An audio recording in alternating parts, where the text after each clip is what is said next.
Hi guys, so this week for our discussion board we needed to talk about how we collect data from our students and how we use that data in the classroom.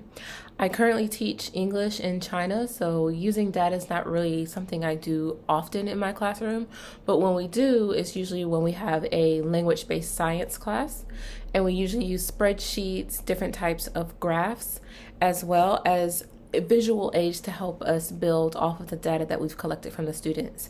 So I use spreadsheets so that we can make surveys. And with those surveys, we can have students answer questions using the language that they know so that they are able to say, let's say they have a question about what's your favorite fruit. We can collect a survey and then they can count to see how many students in the classroom have the same fruit that they like, and they can build a conversation based off of that. We also use different types of graphs in our science classes. Venn diagram is one that we use quite often, and they can separate toys and other things that they know already into different categories and use those categories to build off of their language and make a conversation out of it.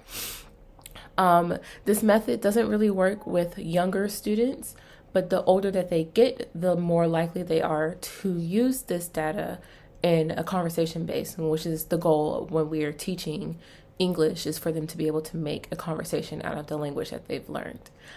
Thank you guys. I really liked looking to see how this data collection actually works inside of a setting that's not a traditional teaching setting, and I'm happy to see that I've already been using it, just maybe not as much as I would hope or could.